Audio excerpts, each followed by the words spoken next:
topic is about specimen collection and processing, quality control, and then later, control of microorganisms. So after the lecture, we're going to have a quiz. So what are the fundamentals of specimen collection? Now, specimen collection is very important because as we all know, our role is to collect samples and to analyze the samples for us to come up with diagnosis. So the number one rule when it comes to specimen collection is that you must always collect during the acute phase of infection. Why is that? Because class, during the acute phase, the level of antibodies is not yet that high. That's why there's no interference or no way for you to have difficulty of getting the bacteria isolate from the sample. Kasi class, we collect specimen for us to be able to isolate the pathogen and propagate it artificially in the culture medium. Now, once you're able to isolate the pathogen, that's the time that you're going to identify what is the bacteria, and you're going to test that to different antibiotics for you to recommend antibiotic treatment to the doctor. Now, also, you have to collect specimen prior to giving antibiotics. Why? Because once antibiotics is given, then the level of microorganism will now go down, which make it more difficult for you to isolate the bacteria in question. Another one is that you have to select the correct anatomic site. Now, when you say anatomic site, this refers to the site of infection. For example, the patient experiencing cough, meron siyang fever and cough. So what is the preferred sample to collect? Definitely, it should be the sputum. Because if the patient is suspected to have pneumonia, you should have specimen coming from the lungs, either the sputum or the pleural fluid. Now, if the patient has a wound infection, definitely you have to collect the wound. So that is what you mean by the anatomic site. The anatomic site, that is a site where you're going to collect that reflects the signs and symptoms of the patient. Another one is that you have to perform proper technique. Okay? When you say proper technique, make sure that you avoid contaminants coming from the normal flora. Example is whenever you're collecting throat swab. For the throat swab, you have to swab only the posterior pharynx, avoiding the teeth, the tongue, and also the cheeks. Because those areas, such as your teeth and your tongue, they have the normal flora that can contaminate the throat swab sample. Now, if ever you're going to transport the specimen, you should transport it properly or use what we call a transport medium. Now, what is a transport medium?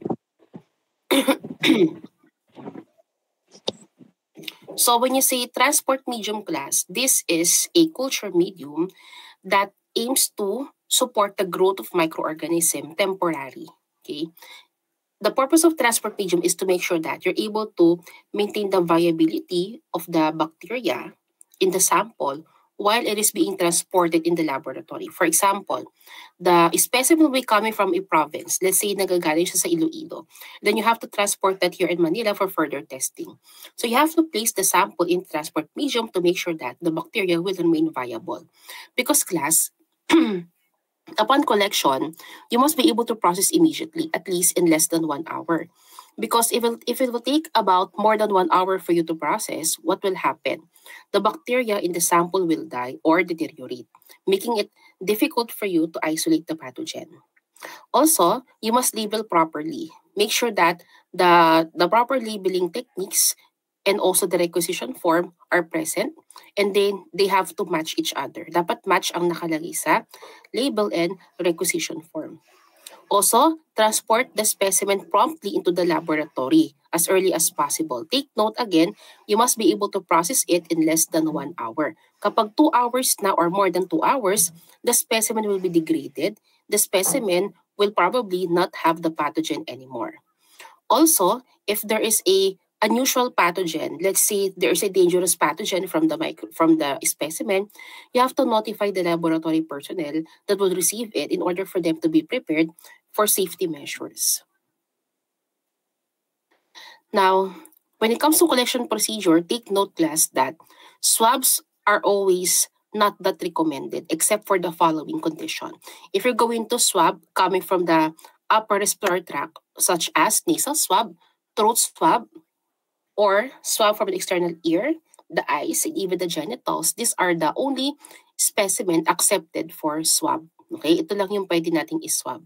The rest of the specimen, preferred natin ay aspirate. Why? Pagdating class sa microbiology, aspirates are always considered as superior as compared sa swab because aspirates, they are moist. If a sample is moist, it will be able to support the growth or maintain the viability of microorganism. Now, for the swab, they tend to dry up. If the swab is already dried, then definitely the bacteria will die. You will not be able to isolate the microorganism. That's why they are not recommended for collection. Another reason is that if you're going to use cotton swab, the cotton swab may contain fatty acids that can actually kill bacteria. They are toxic to bacteria. That's why alternative to cotton swab are Dacron or calcium alginate swab. For the containers of the specimen, they should be collected in clean, leak-proof container except for stool specimen. For stool specimen class, at least a clean container is necessary, clean, leak-proof. But for the other specimen, the container should be sterile as well. When you say sterile, it means that it undergo sterilization techniques such as autoclaving or UV radiation. Now, when it comes to the wound or lesion, it is appropriate for you to collect at the advancing margin of the lesion. When you say advancing margin, this is the area where you're going to collect, not over here, kung saan meron ng necrosis. Because class, if you can see on the necrotic area, this is also now filled up with contamination. That's why you do not collect on the necrotic area. You collect on the advancing margin of the lesion. Because the pathogen, they tend to creep. They tend to gumagapang siya. Okay? They tend to spread going to fresher tissue. So here on the fresh tissue, they're going to infect this. That's why most of the pathogen, their population is much more over here as compared to the necrotic area.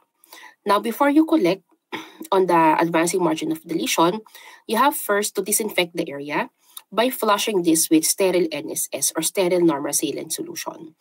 After flushing it, you're going to dry it with the gauze, sterile gauze, and then you're going to collect at the advancing margin of the lesion. You may either use a swab or you may aspirate it. Okay? If you use a swab, it is much better for you to use a swab with a transport medium. This is what a transport medium looks like. As you can see, it has here a gel-like structure.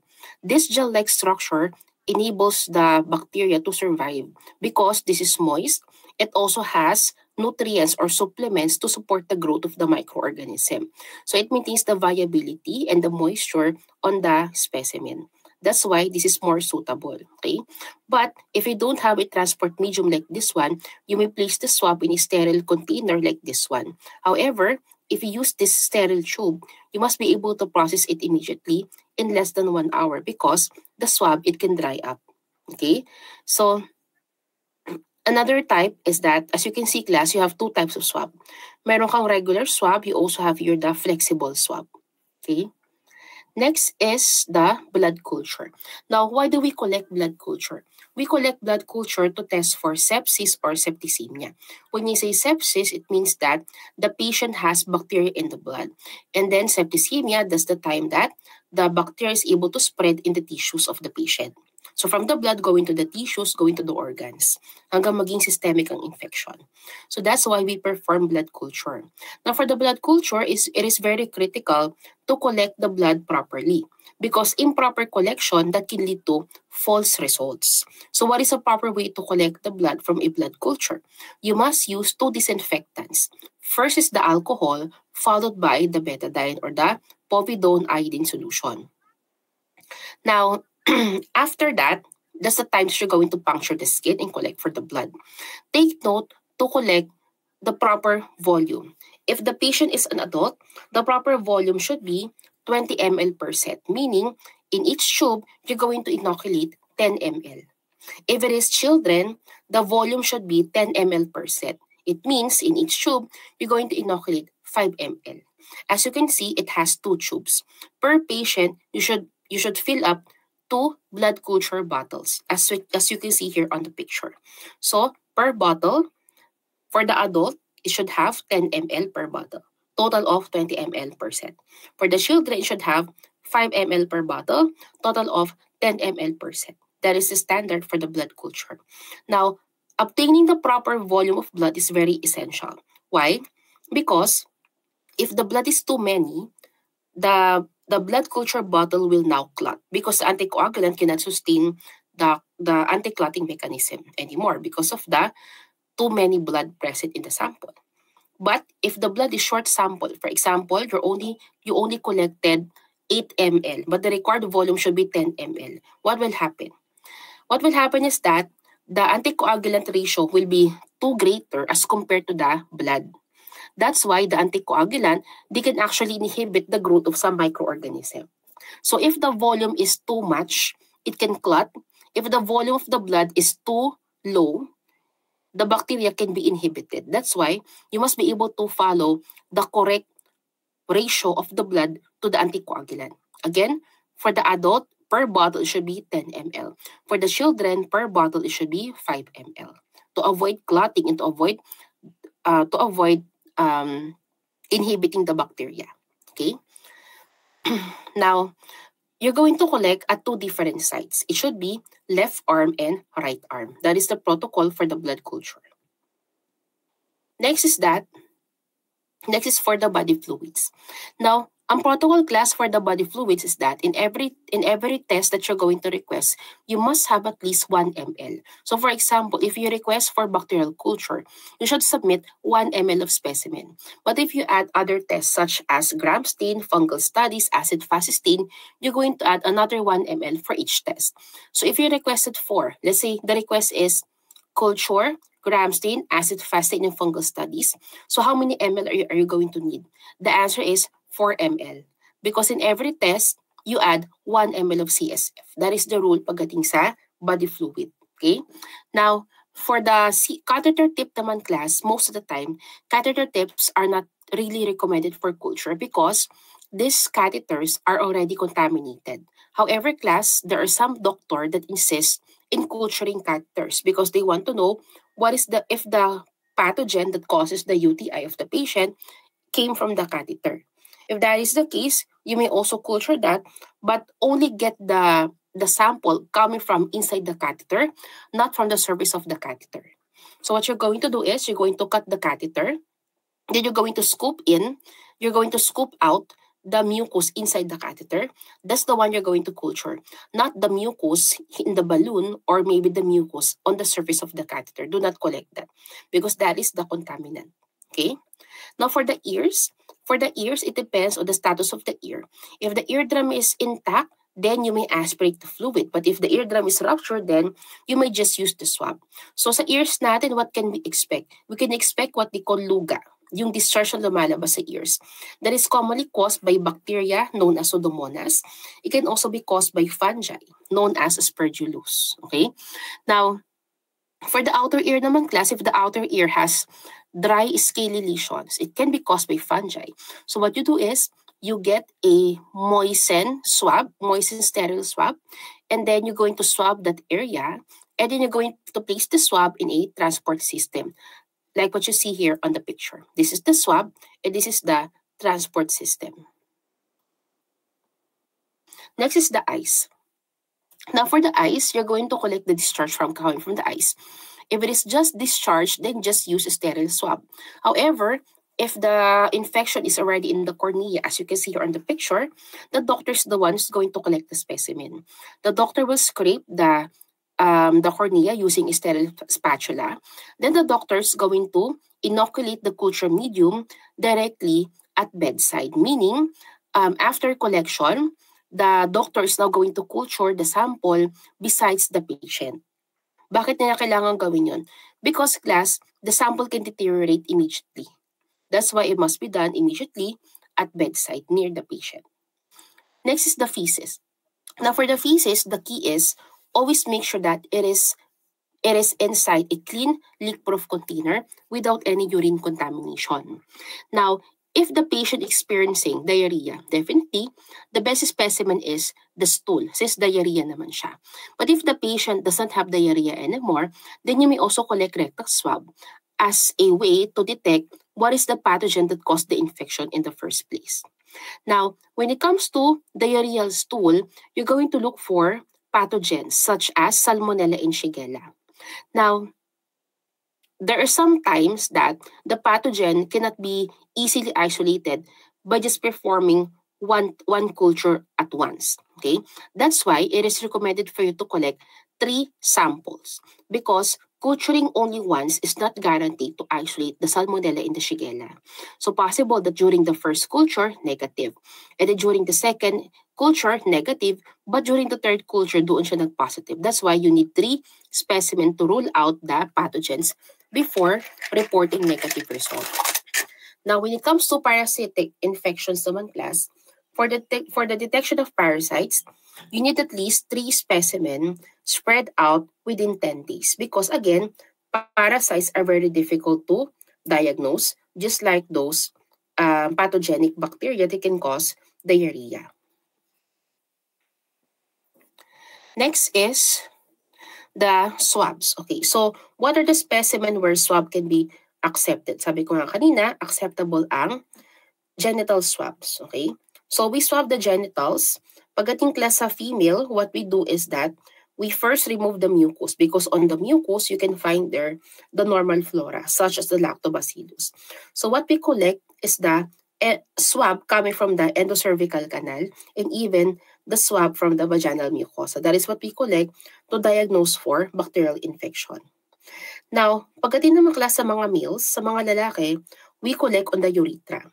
What we do is, we insert a flexible swab. Yung flexible swab class, itong maliit kanina na pinakita, this one. Itong manipis sa swab na yan, pinapasok yan sa urethra ng mga lalaki. Okay? And then we let it stay there for a few seconds and then we pull it out. Once na pull out na yan, the discharge will now follow. So we're going to collect the discharge na.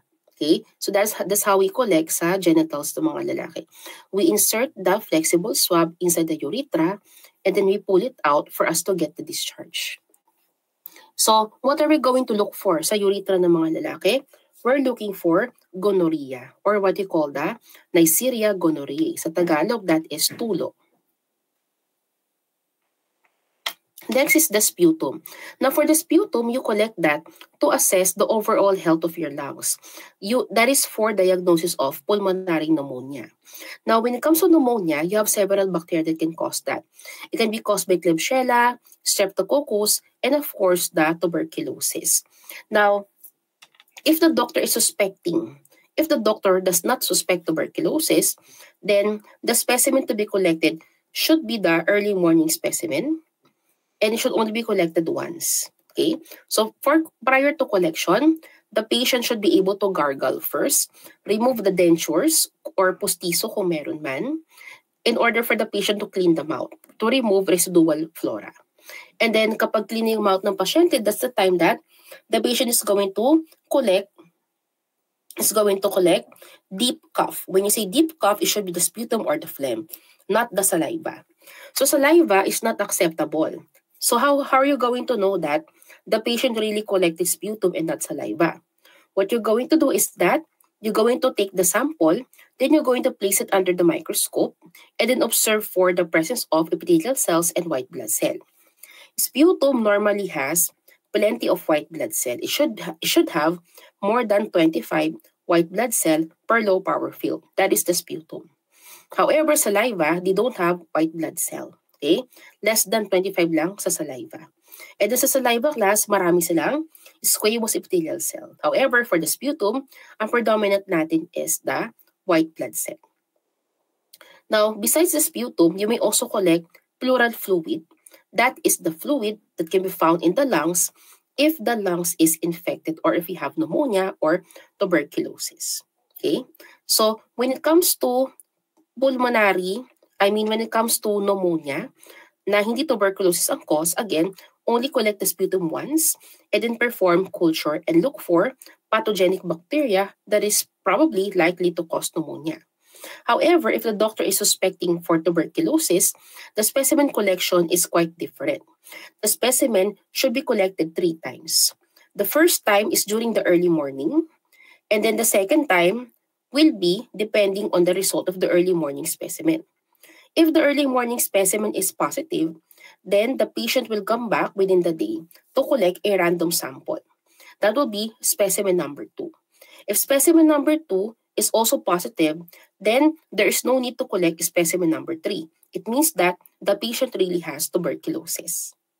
Now, if the specimen number 2 is negative, That's the time the patient is going to come back the following day to collect an early morning sample. That will be specimen number 3. Now, the rules pagdating sa Mycobacterium is that you must be able to make sure that at least 2 specimens are positive with Mycobacterium before you report positive for Mycobacterium. Because if only 1 specimen is positive, that will be doubtful. Okay? You must have 3 consecutive specimens that gave a positive reaction on the Mycobacterium tuberculosis testing. Okay?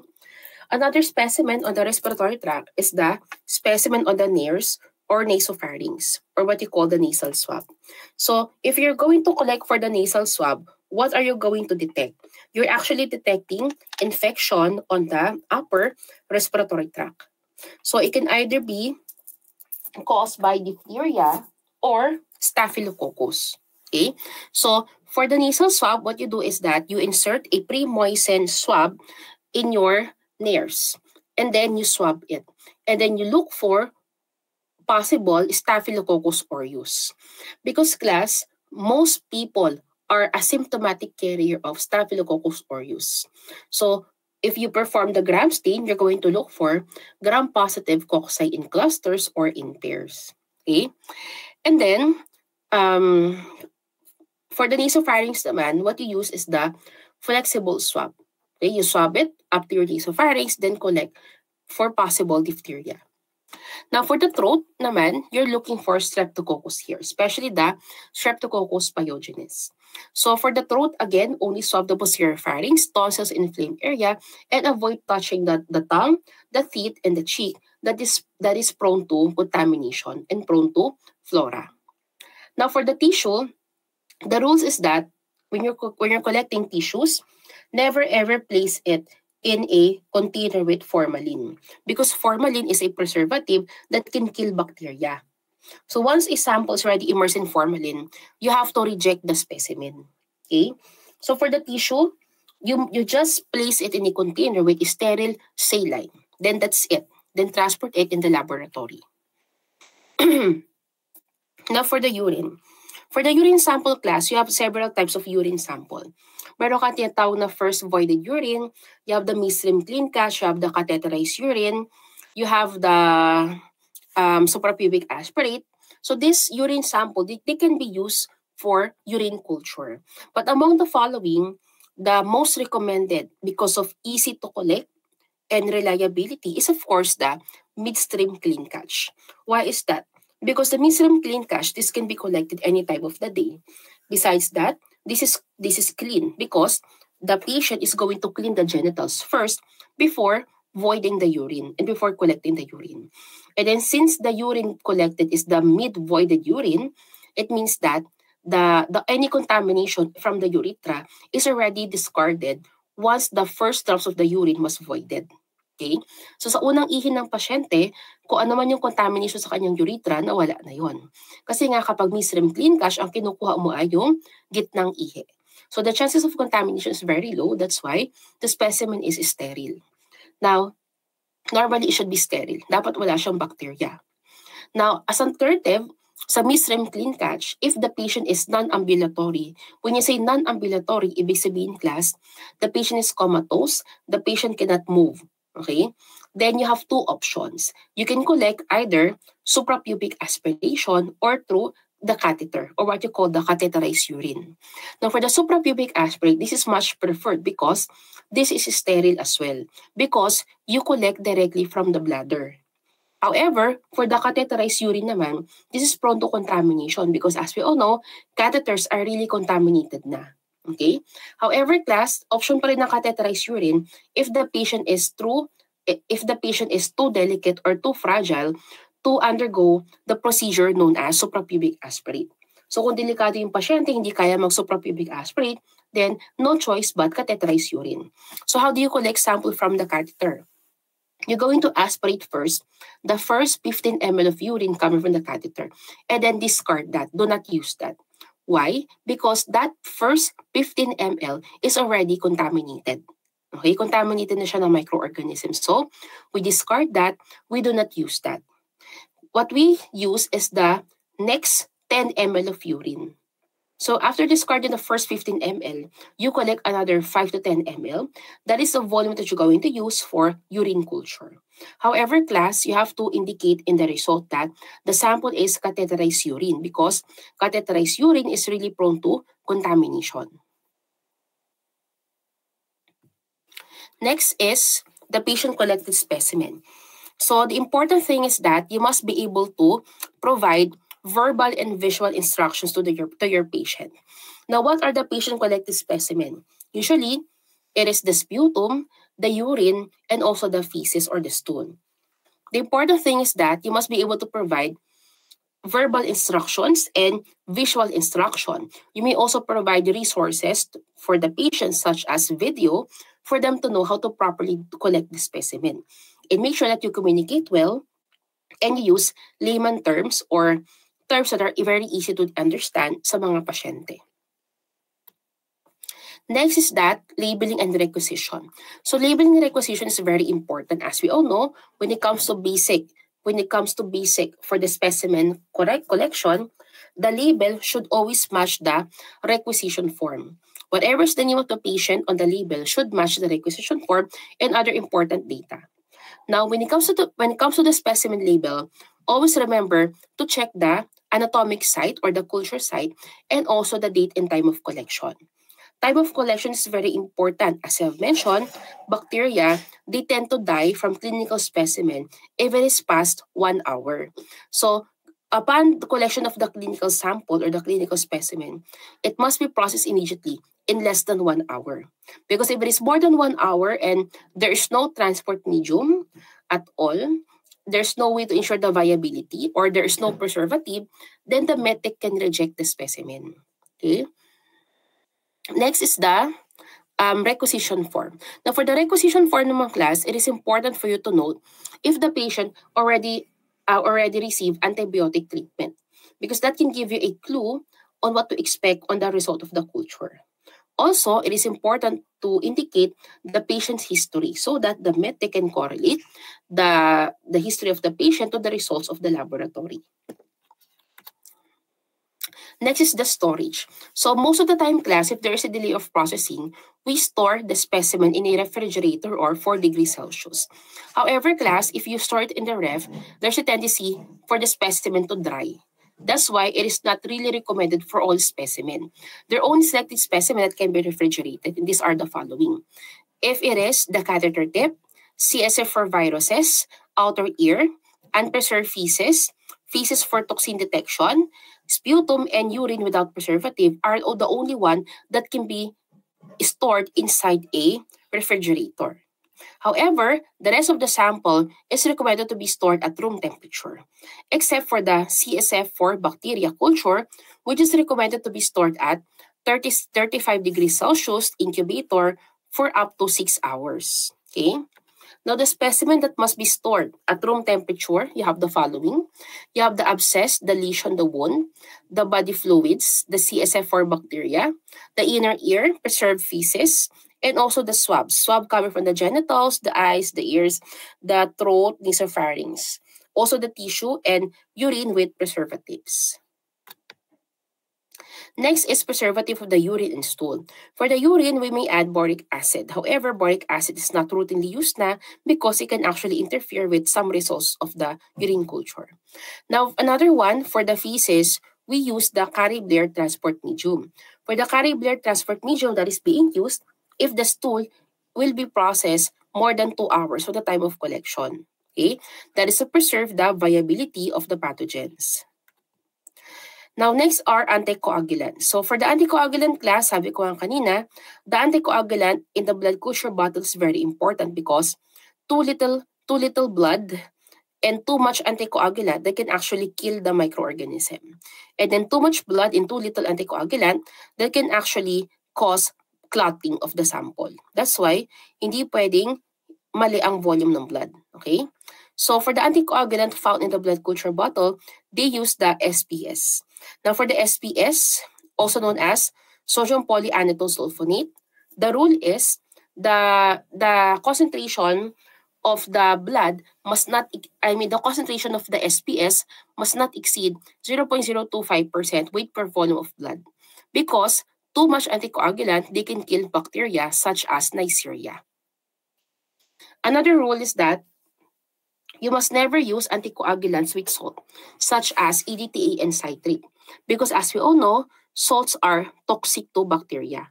So if the blood is already in the EDTA tube, do not ever transfer it to the blood culture bottle because the bacteria is already dead. You're not be able to isolate microorganism there. Okay? And then how about for the heparin? Heparin can be used, but this is used for viral studies and to isolate mycobacteria from the blood because heparin is a naturally occurring anticoagulant. Now let's go to the transport medium. Now for the transport medium class, for the aerobic bacteria, you have here the available is the Ames and the Stewart transport medium. Now for the anaerobe, they also have a modification of the Ames. They added charcoal for the anaerobic bacteria. So the purpose of transport medium is to make sure that the bacteria is still viable. This is to maintain viability of the organism coming from the clinical specimen. This is also to preserve the integrity of the specimen so that you'll have a much more accurate result when it comes to testing samples that are coming from long distances. So again, for the aerobic, you have the Stewart and also the Ames. For the anaerobes, you have the Ames medium together with charcoal as a modification. Now, for the Neisseria naman class, ang recommended natin is the Gembec system. Because Gembec system, it already has a CO2 generating tablet incorporated in it. So there is no need for you to worry that maybe the bacteria will die because of the lack of CO2. Because this Gembec system, they already have the CO2 generating tablet. So this is how you properly pack the sample for transport. So you have here the primary receptacle. This can be made of glass. This is the test chute, can be made of glass or made of plastic. It depends. Now, after the primary receptacle, you must place there a foam or absorbent material just in case there is a spill. Okay, para hindi siya matapon. And then you have the secondary packaging made up of tin can or plastic. Okay? Now, on the secondary packaging, dapat class naka-indicate pa rin ang name and address and telephone number of the shipper. When you say shipper, that is where the sample came from. Also, you have to list down the itemized list on what is found inside the container. Okay? And then, you also have the outer packaging. The outer packaging naman, class, it also has the information of the shipper together with biohazard symbols. So next is the specimen prioritization. So why do we need to prioritize specimen? Because class, sometimes in the hospital, you're going to have lots of specimen coming in all at once. For example, you had 20 specimen that all came in at the same time. The next question is, which among the specimen are you going to prioritize? We follow specimen prioritization. This is based on the level of critical level of the specimen. So the first priority should be the critical and invasive sample. When you say critical and invasive, this came from the parts of the body that can cause serious infection to the patient, such as blood. Okay, because as we all know, bacteria in the blood, they can spread on the tissue. Of course, the brain, diba? Brain, the CSF, that is the fluid in your brain. Also your heart and your pericardial fluid, which is the fluid in your heart. Okay? And you also have the amniotic fluid, which is the fluid in the placenta. Because these areas are vulnerable in the body, that is very important and that can cause immediate death sa patient if diagnosis is not done properly or immediately. Now, the next priority are those without any preservatives. Any unpreserved sample is the next priority, such as body fluid, bone, drainage from wound, feces, sputum, and tissue. And then the third priority are specimen that needs quantitation. Now, when you say quantitation, it means that you're going to grade the growth of the colonies of the bacteria. You can grade it either as light growth, moderate growth, or heavy growth. Now, if it requires quantitation, that is the third priority. Example of that will be the urine, the catheter tip, and the tissue for quantitation. And then the last priority will be samples with preservative or those in a transport medium. Bakit sila last priority? Kasi nga, class, they are stable. Since nasa transport medium sila, they cannot deteriorate and they can stay there for about a few hours pa. So there's no pressure whenever you're processing sample with preservatives or samples in a transport medium. Next, when are you going to reject the specimen? It is very important, class, to always check the label of the sample. The label should match the requisition form. If the label in the requisition does not match, then definitely reject it. Yan ang number 1 rule. Pangalawa, class, is that check for the container. If the container is leaking, it has cracks, then definitely reject, because signs of leak and crack is a sign of contamination. Also, if the sample is more than 1 hour from the time of collection and then the sample is not in a transport medium, nakalagay lang siya sa test tube pero 3 hours na, then you may reject the sample because the bacteria is already dead on that sample. Also, the quantity of the specimen. The volume is very important, especially on my example earlier regarding the blood culture. Sabi ko kanina, kapag kulang ang blood, the bacteria will die. Kapag sobra ang blood, the sample will clot. That's why proper ratio must be followed. Another one is the specimen transport time is more than 2 hours. If it is in a transport medium, it's okay. However, if it is not in a transport medium, definitely it can be rejected. Another one is the specimen is received in a formalin. As you all know, class, kapag formalin na, it can kill bacteria. So do not ever receive specimen immersed in formalin. Another one is anaerobic culture is requested where anaerobes are indigenous. What does it mean? Ibig sabihin, class, you receive a request for anaerobic culture. However, the sample is very impossible for it to grow with anaerobic bacteria. Imposibleng tumubo ang bacteria dyan kasi nga that sample is coming from the part of the body with high oxygen concentration. For example, pleural fluid. Pleural fluid is the fluid in your lungs. As we all know, lungs is full of oxygen. Okay?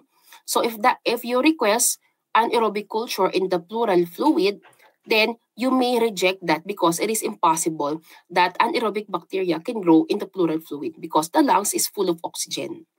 Now, if they want a body fluid that can reflect the anaerobic condition or anaerobic or infection caused by anaerobic bacteria, the best sample should be synovial fluid. There is a fluid on your joint. Because, class, anaerobic bacteria can be found from the waist down. So for the anaerobic culture, the specimen must be coming from the waist down. So if you aspirate the synovial fluid from the knee of the patient or from the joint of the patient, that is from the waist down, possible that it has anaerobic bacteria as compared to the fluid on the lungs that is exposed to oxygen all the time. Okay?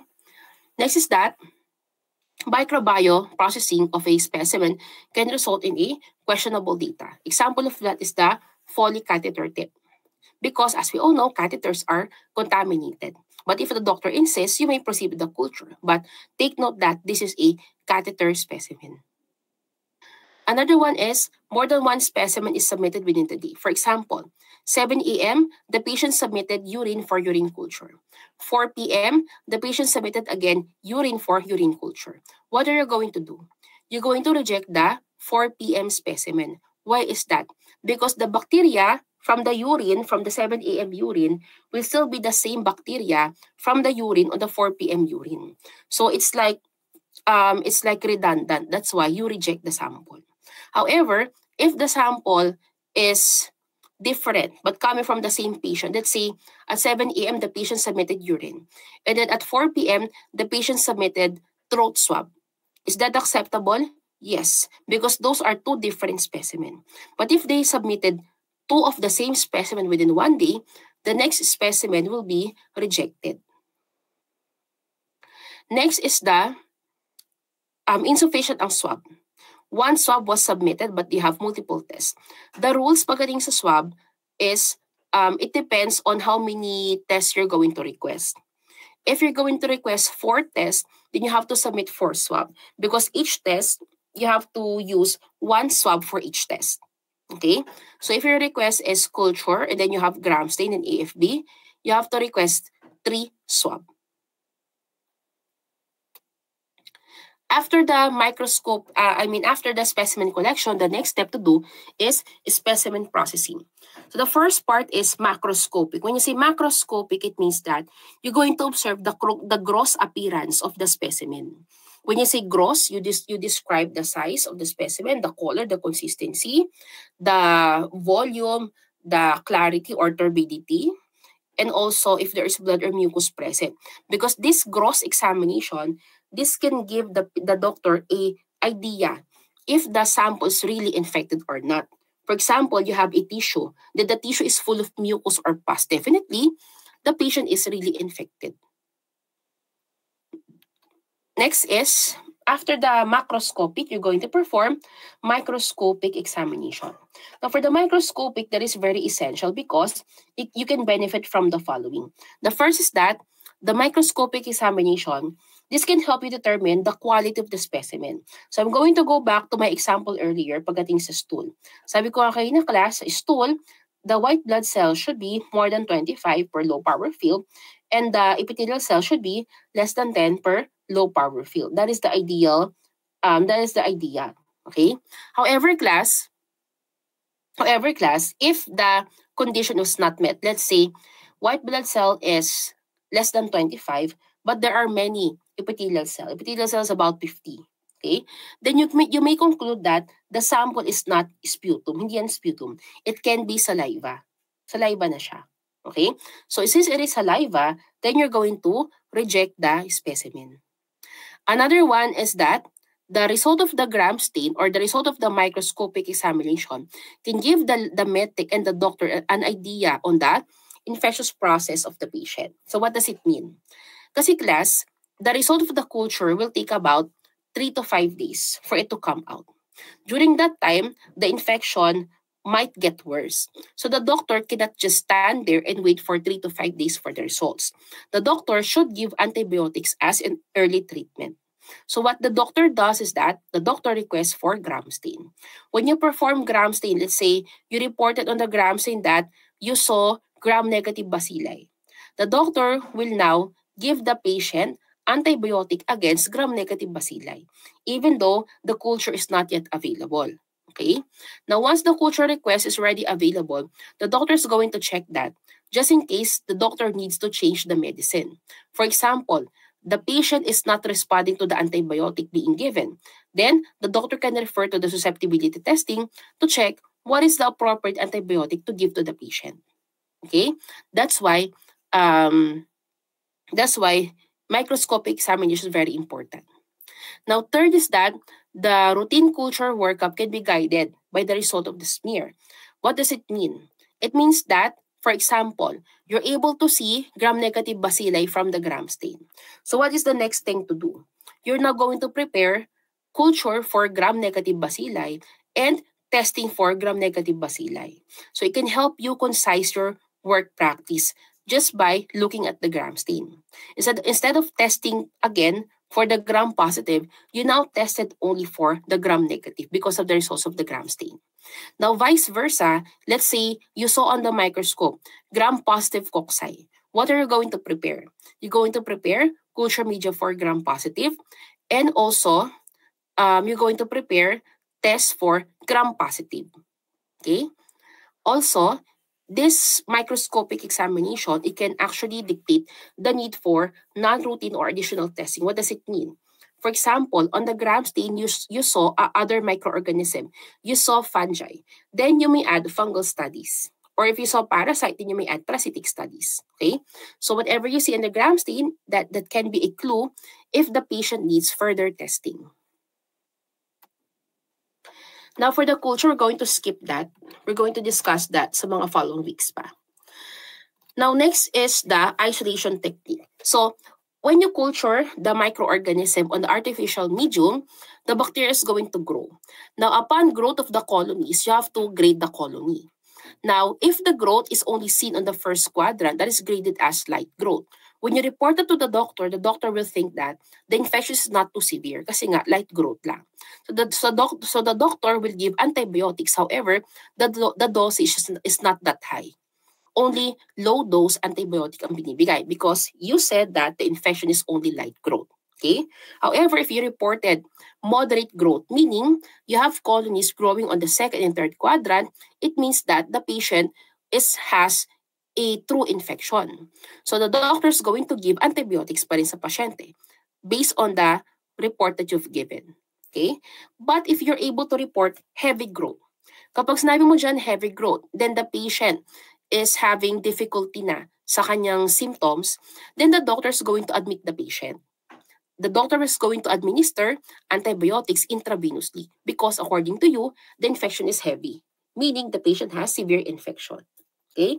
That's why interpreting the growth of the colonies is very important. Grading of growth is very important because it can help the doctor, it can guide the doctor on the dosage of the antibiotic to be given to the patient. Kapag light growth lang yan, low dose lang. Kapag moderate dose. Kapag naman heavy growth, ito yung mga severe infection. So, the antibiotic is administered intravenously.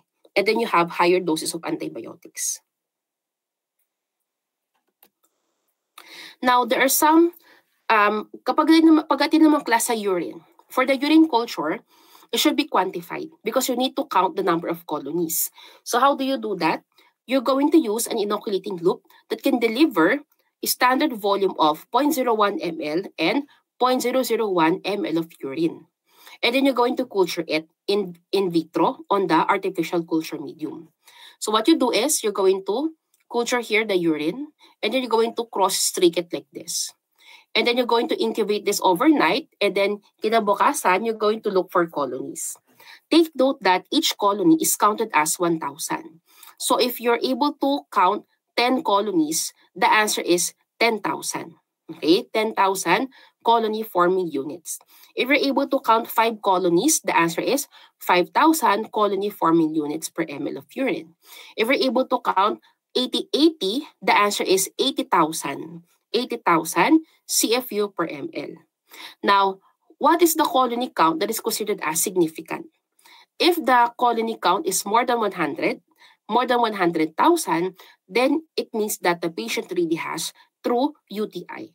You have significant infection if the colony count is more than 100, or what you call more than 100,000 CFU per ml.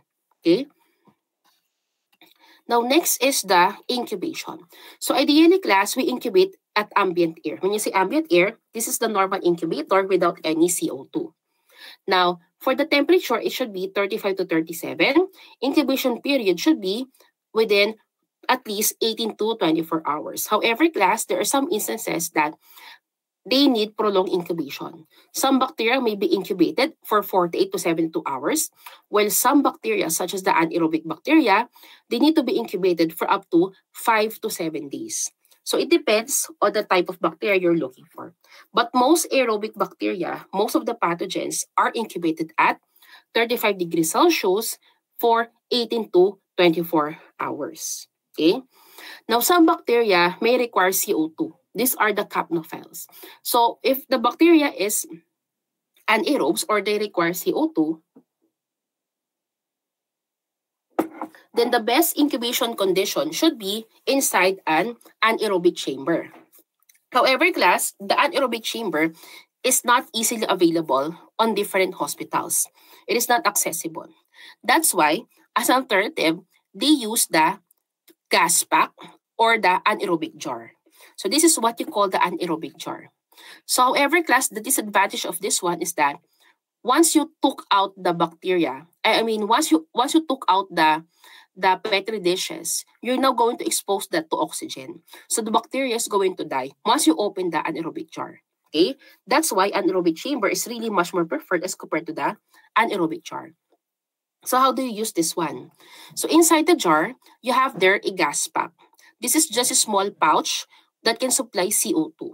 You're going to add few drops of water, and then it's going to supply CO2. And then you're going to seal this one. Going to close it. And then make sure that you also add indicators, such as the methadone blue. Now, once oxygen is not present anymore, and the environment is now full of CO2, this methadone blue, they will turn into white. That is the sign that anaerobiosis has now been achieved, meaning wala nang oxygen. Kapag puti na ang methylene blue. That's the indicator. Ang meron na lang is CO2. Okay? But again, the disadvantage of this one is that once you open this anaerobic jar, you're going to expose the bacteria to air. The bacteria is going to die. Kasi nga sila ay anaerobic bacteria. Next is smear. Okay. So this is what we did in the laboratory last time. We prepared the nasal swab. So what we did is the direct smear. Again, kapag direct smear, these are smear coming from clinical specimen. So what we did is the rolling technique. After collecting on your ears, on your nose, you're able to roll the swab in the slide. This is the rolling technique. Okay. Another one is smear from liquids. If it came from a very thick liquid, tulad na lang ng mga pus, okay? Pus or discharge, then you may dip the swab on the thick fluid, and then you're going to smear it like this. Smear it like this. Smear a thin layer on the slide, okay? And then also, if the smear has thick or granular consistency. When you say granular, para siya may mga buha-buhangin. Important thing here is that you have to be able to crush the granules. Because inside the granules is where you can find the pathogen. However, if you did this procedure, na you try to crush it, however, it is not crushed, definitely it is just a debris. It is not a pathogen. Possible nga na buhangin lang yan or dumi lang. Okay? So how do you do this? You have to drop the sample on the slide and then place another slide on top of it and then crush it. Crush the granules. Kapag nag-crush na siya, you're going to pull it apart to reveal the microorganism inside the granules. Those are the pathogen. Next is for thin fluids or what you call clear fluid. Kapag clear fluid, example of this one is the CSF.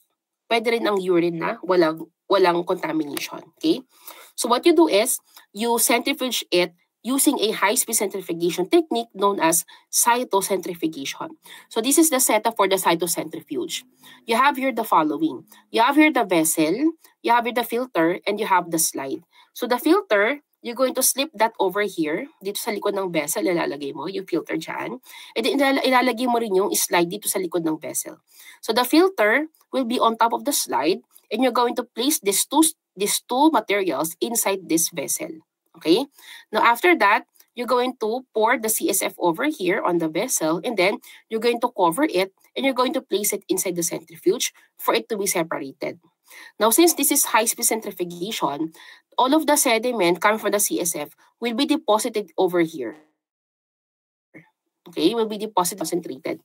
That's why it is much more easier to observe under the microscope.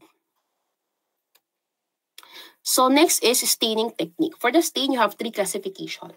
You have the simple stain, you have the differential stain, and you have the probe-mediated stain. Now, for the simple stain, the purpose of that is just to observe the morphology of the bacteria. If you just want to color the bacteria for you to see if it is cocci or bacilli, then simple stain is the best thing to do. But if you want to differentiate the bacteria, based on the gram staining reaction, is it gram negative or gram positive, then gram stain is the best thing to do.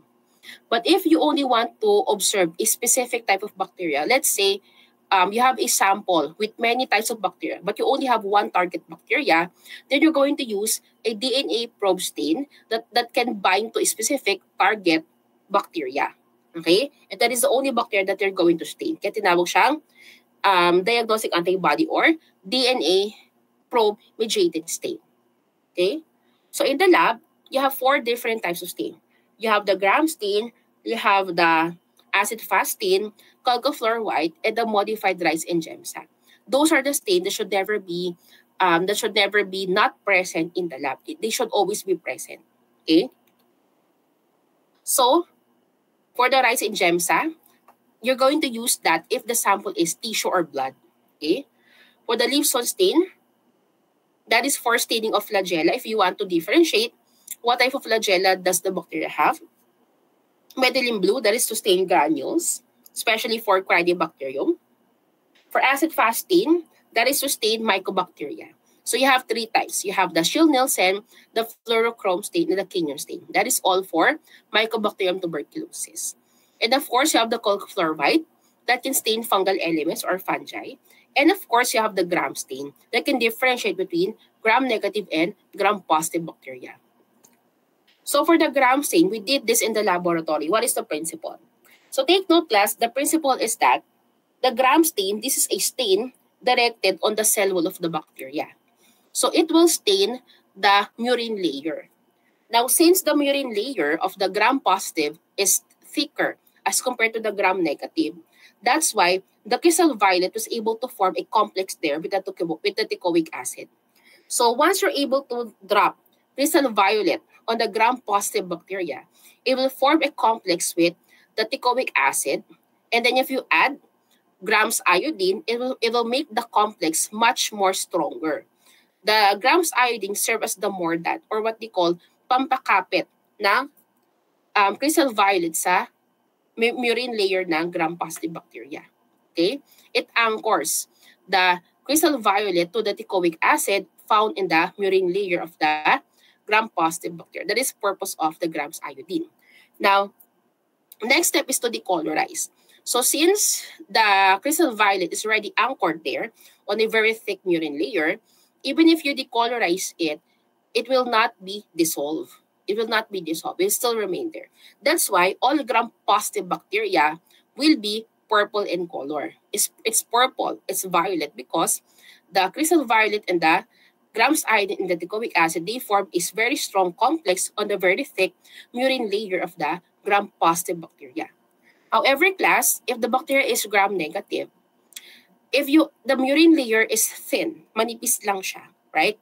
That's why the crystal violet can easily be removed by the decolorizer. That's why the gram-negative takes in the secondary stain or the safranin dye, or what they call the safranin red. That's why all gram-negative are stained red.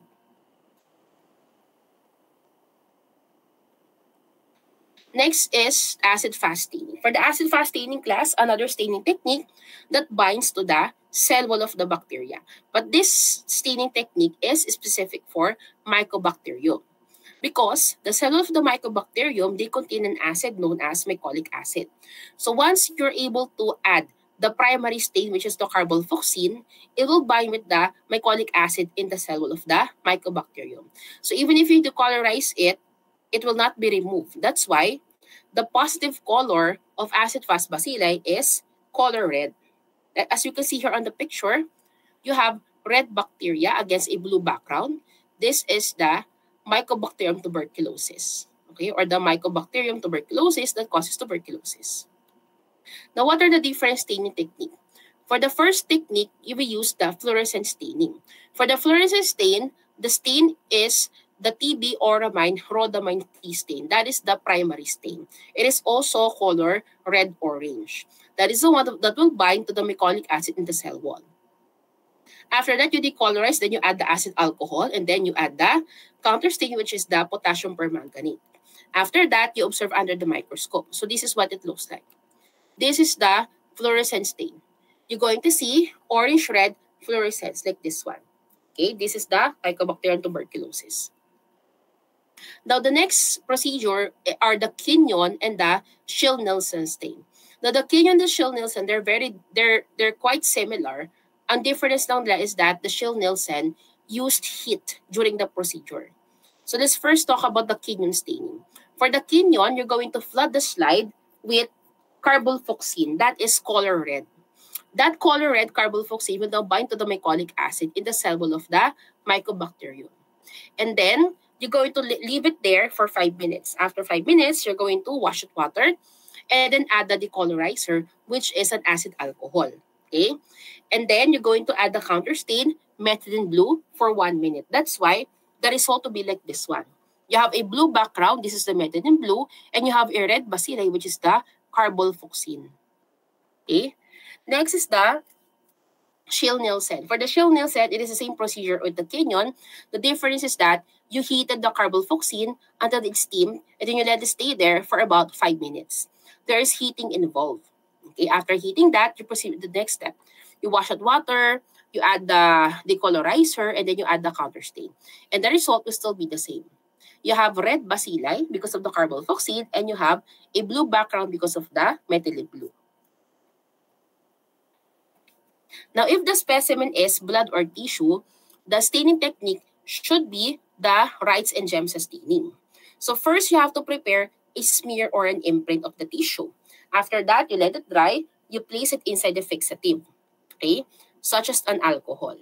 And then you dip it in solution 1 and solution 2. You rinse it and then you air dry and examine under the microscope. What are you going to look for? You're going to look for blue bacteria, parasitic protozoan with red nuclei. Okay? Those are the things you're going to look for under the Wrights and Gemsa stain.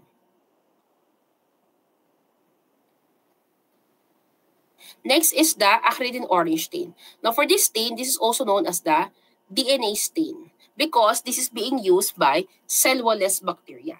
So for the previous stain na diniscuss ko kanina, the grams in the acid-fast stain, they stain the cell wall of the bacteria. However, if the bacteria does not have any cell wall, tulad ng mga mycoplasma and urea plasma, what is the option? The option is to perform DNA staining, such as acridine orange stain. So this will bind specific on the DNA of the bacteria, which can give them the bright yellow fluorescence, like this one. Okay? Meron siyang bright orange fluorescence. These are the bacteria. Bacteria. Okay? That is the DNA stain using the acridine orange stain. Next is the spore stain. For the spore stain, you may use the Schaeffer-Fulton method, wherein first you're going to heat fix the smear and then add the malachite green. Let it stay there for about 5 minutes. Okay? And then you heat it so that the malachite green can enter the spore. After 5 minutes, you wash with water and then you add the counter stain, which is safranin. So what will happen? If the bacteria has a spore, the spore will stain green and then the bacteria will stain red. So the cells is red because of the safranin. However, the spore is green because of the malachite green. Okay? Now, after staining, the next step to do is to search for microorganism. You have to read the slide. So how do you read the slide? First is that you scan the slide under the low power and the high power immersion objectives. Okay? Low power and high power muna. Why do you use the low power and the high power? Because you want to look for area of purulence. When you say purulence, those are the area from the smear that has plenty of white blood cell, such as what you can see here on the picture. This is an example of purulence. This is white blood cells. White blood cells, white blood cells. These are purulence. If you see areas of purulence, the next thing to do is to zoom in to that area using the oil immersion objective and then look for microorganism. Example is this one. You have purulence, which is graded as moderate. And then when you zoom in, you're going to see bacteria. Okay? So anong bacteria yung meron dyan? You saw gram-negative bacilli, like that one. Okay, so you zoom in and then see for the gram-negative bacilli. Okay?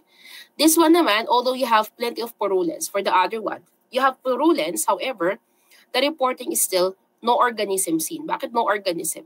As you can see, this material is not bacteria. This is just debris. Debris lang siya. Because of the inconsistency of the staining technique or the staining reaction, and also the inconsistency on the size of the microorganism, if that is a microorganism at all. Unlike this one, same yung kanyang size, same yung color reaction niya. Ito kasi iba, magkakaiba. That's why this is as debris. Debris lang siya. But it has purulence. Now, does it mean wala siyang infection kung wala siyang bacteria dito? Take note that meron nga siyang purulence, diba? Take note na hindi lang bacteria ang pwede mag-cause ng infection. Infection can also be caused by viruses and fungi. So if it is negative for bacteria, it can be positive for viruses or fungi. Okay. So the next thing to do is that you have to grade the quality of the specimen using the Murray-Washington and also the Bartlett's method. According to them, the epithelial cell should only be less than 10, okay, per low power field. Should be less than 10 to 20 per low power field.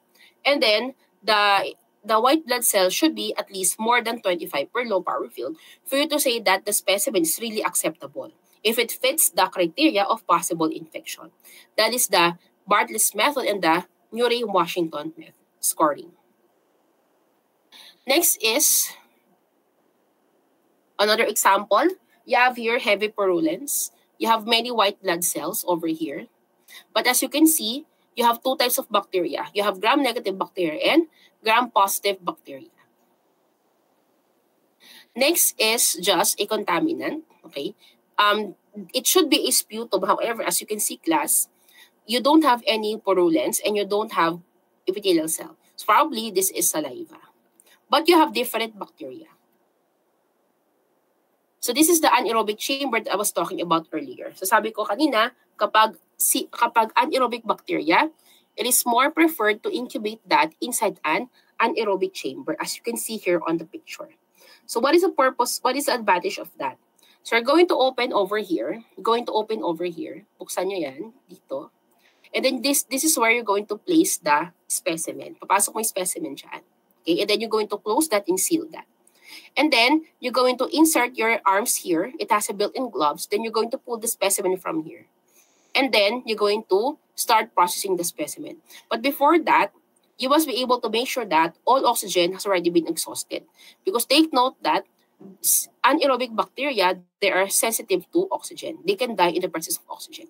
So how do you do that? You control the gas. The gas inside are only the following. You have 5% hydrogen, 5 to 10% CO2, and 85 to 90% of nitrogen. This is the ideal gas concentration inside an anaerobic chamber. Now, if there is residual oxygen, may natira pang oxygen, what is needed? It needs a catalyst. The catalyst that will remove the residual oxygen in the chamber. And also, if there's still oxygen, it might form water with hydrogen. That's why this chamber can have moist. So to avoid that, you must add silica gel to absorb the water or the moist that can be formed here on the anaerobic chamber. Okay? And you must also have the indicators. Now, the indicators, you have two. You have the methylene blue and the resaccharin. Now, for the indicators class, tandaan yung rule natin sa indicator. Once they achieve anaerobic condition, their color will fade. So the methylene blue na blue magiging white, the resaccharin na pink magiging colorless. So they fade if they don't have oxygen. Okay?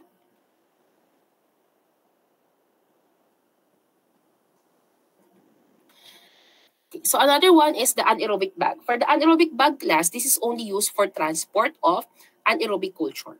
It cannot be used for incubation or other purposes. That is only for transport. So what you do is you place your petri dish there that is inoculated with anaerobic bacteria. And then you place this whole bag in a oxygen removal system, and then you transport it immediately to the next lab that can cater to the anaerobic bacteria process. Next is molecular diagnostics. So what we do is we detect the bacteria based on the specific target DNA. What we do is we hybridize that. When we say hybridize, pinaparami siya, or we amplify that using the machine known as PCR. So here, what we have here is that we're going to isolate first the DNA, and then we're going to add a probe that will attach to the target DNA sequence. Once that probe is now attached, that will now be hybridized using the thermal cycler. And that's the one you're going to detect under the PCR. Okay? So for the PCR technique, it has 3 steps. First is the denaturation, wherein the DNA double helix will separate, followed by primer annealing, wherein you're going to add the primers that can attach to your target DNA. And then you have the primer extension, wherein the primers will now form another DNA strand. Okay? And then that process happens over and over again, about 20 to 40 cycles. That is now what you call the PCR technique inside a thermal cycler. Okay? So once you're able to identify the sequence, then you must be able to interpret it and look for the bacteria in question. Now, another one is agarose gel electrophoresis. This is identification of microorganism based on their separation, based on their molecular weights. So as you can see, class, each bacteria, each protein of the bacteria, they have different molecular weight. Okay? So if the molecular weight of the protein is heavy, mabigat yung kanyang weight, this protein cannot be able to migrate. That's why it stays here at the point of origin. Unlike yung mga lighter weight of the proteins, like this one, they are lighter, that's why they're able to migrate from the starting point to the middle of the agarose gel. This one, it is more less, di ba? Magaan siya, that's why ang taas ng kanyang tinravel. Okay? Now, this one class, after able to form the different bands on the agarose gel, you're now going to interpret this based on their molecular weight. Okay, so you're going to identify the bacteria based on the molecular weight of their proteins. So that is for specimen collection and processing. Now, next is quality control in microbiome laboratory. So as of now, class, I'll give you time to break. Lunch break muna, class, tayo. So after ng lunch break natin, we're going to have quality control in the microbiome lab. So after the lunch break, class, magko-quiz muna tayo. Ang oras ng quiz natin is 2 p.m. Okay, so mag-lunch break muna kayo, class, ha? 2 p.m. is quiz. Ang coverage ng first quiz natin is specimen collection. Yan. Okay? So sa ngayon, class, mag-lunch break muna kayo. And then babalik kayo ng 2 p.m. for the quiz regarding specimen collection and processing. Okay? And then after the quiz about specimen collection and processing, magdi-discuss ako ng quality control and then control of microorganisms and then quiz again. Okay? So may question kayo, class? May tanong po? Wala naman? Okay. So lunch break muna and then be back by 2 p.m. for the quiz about specimen collection and processing.